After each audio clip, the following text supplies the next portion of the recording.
लोग आपका practical number 4 RAC का स्टार्ट करने जा रहे हैं, जिसका नाम है identify the different components of house hold refrigerator. तो चलिए स्टार्ट करते हैं। हाउस होल्ड रेफ्रिजरेटर को मेनली 3 हिस्सों में डिवाइड किया गया है। एक होते हैं उसके मैकेनिकल कंपोनेंट्स, दूसरे होते हैं उसके इलेक्ट्रिकल कंपोनेंट्स और तीसरे होते हैं कैबिनेट कंपोनेंट्स। हम वन बाय वन सारे कंपोनेंट्स को देखेंगे, ठीक है। तो चलिए आ जाते हैं सेटअप की तरफ। ये है आपका रेफ्रिजरेटर। तो रेफ्रिजरेटर में मैंने आपको मैकेनिकल कंपोनेंट्स के बारे में बताया था पहले एक्सपेरिमेंट नंबर 1 में ही, ठीक है। तो मैकेनिकल कंपोनेंट्स कौन से थे? सबसे पहला था ये आपका कॉम्प्रेसर। कॉम्प्रेसर के बाद कौन सा था अपना, यहां से फिर ये डिस्चार्ज लाइन और उसके बाद फिर कंडेंसर। ये कंडेंसर के बाद में यहाँ पर आपका यहाँ पे आ रहा था फिल्टर और ड्रायर।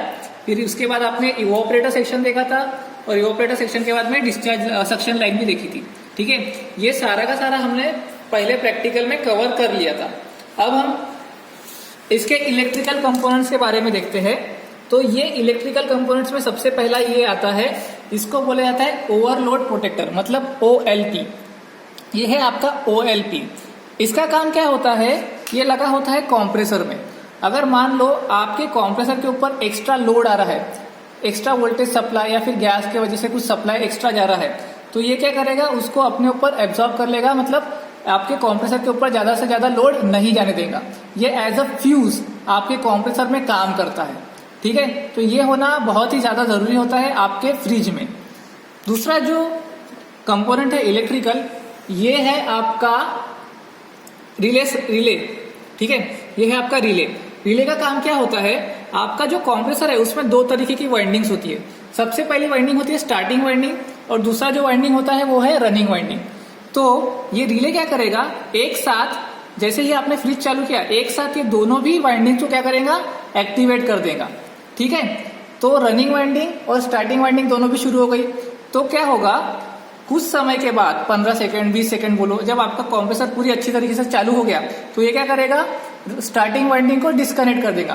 कैसे, इसने क्या किया, पहले उसको धक्का दे दिया, स्टार्टिंग वाइंडिंग और रनिंग वाइंडिंग को क्या कर दिया, धक्का दे दिया, जिसकी वजह से क्या होगा, ये अच्छी तरीके से स्टार्ट हो गया। और जब अच्छी तरीके से अपना कॉम्प्रेसर स्टार्ट हो गया, तो स्टार्टिंग वाइंडिंग का कोई काम नहीं है, तो उसको क्या कर देगा, वो डिस्कनेक्ट कर देगा और अपना कॉम्प्रेसर रनिंग वाइंडिंग पे शुरू रहेगा, ठीक है। ये हो गया दूसरा कंपोनेंट। और ये है आपका तीसरा कंपोनेंट। यह है तीसरा कंपोनेंट, इसका नाम है स्टार्टिंग कैपेसिटर। ये क्या करता है, एक्स्ट्रा पावर सप्लाई करता है आपके कॉम्प्रेसर को, आपकी रेफ्रिजरेटर को, ठीक है। इसका बस यही काम है। नेक्स्ट कंपोनेंट देखते हैं।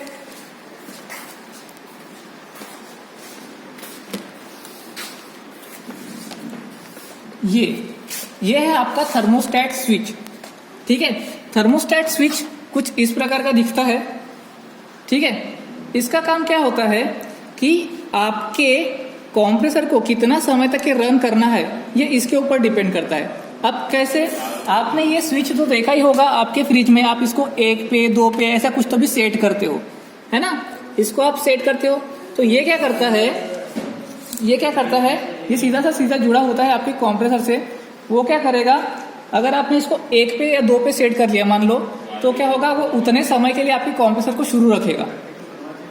उससे क्या होगा, आपके फ्रिज के अंदर कुछ जितनी भी उसको कूलिंग चाहिए होगी उतनी वो कूलिंग बना लेगा। और जैसे ही उसकी कूलिंग हो गई, तो आपके कॉम्प्रेसर को रन करने की कोई जरूरत नहीं है, तो वो क्या होगा, फिर अपने आप कॉम्प्रेसर बंद हो जाएगा। और मान लो जैसे ही आपका जो रेफ्रिजरेशन सेक्शन है वो अगर हीटअप होना शुरू हो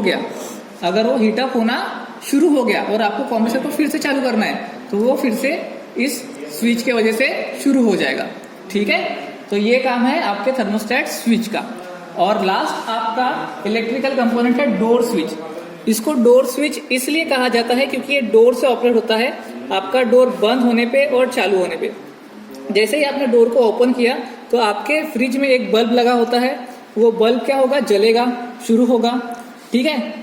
और अगर आप मान लो आपका बल्ब शुरू ही रहता है, तो क्या होगा, उसमें हीटिंग पैदा होगी, मतलब कूलिंग बराबर होंगी क्या, नहीं होंगी। इसीलिए जैसे ही आपने डोर बंद किया, तो ये अपने आप जो स्विच है वो क्या होना चाहिए, बंद होना चाहिए। तो इसका ये काम है। और जो हमारा तीसरा सेक्शन होता है, तीसरा सेक्शन हमारा कौन सा है, हमारा रेफ्रिजरेशन का कैबिनेट सिस्टम। तो कैबिनेट सिस्टम के प्रकार होते हैं। सबसे पहले तो ये हो गया आपका फ्रीजर, ये है आपका फ्रीजर, ये फ्रिज का डोर हो गया, ठीक है। उसके बाद ये हो गई आपकी पूरी बॉडी, ये है गास्केट। गास्केट का काम क्या है कि लीक प्रूफ बनाना, ठीक है, लीकेज नहीं होना चाहिए, ये सब इसका काम करता है। उसके बाद में क्या है आपके, ये है स्लीव्स, ये स्लीव्स है आपके, ठीक है। यहाँ पर ये सेक्शन बना हुआ है बॉटल्स वगैरह रखने के लिए, ओके। और उसके बाद में ये है आपकी वेजिटेबल ट्रे, वेजिटेबल ट्रे ये है, और ये है आपका चिलर। चिलर का काम क्या होता है कि फ्रिज से जो भी डिफ्रोस्टेड होता है, जो आपका आइस होता है, जो डिफ्रोस्ट होने के बाद में जो भी पानी जमा होता है वो आपके चिलर में जमा होता है, ठीक है। सो ये हो गया आपका पूरा का पूरा refrigerator. So that's all from this practical. I hope आप सभी को ये समझ में आया होगा। Thank you.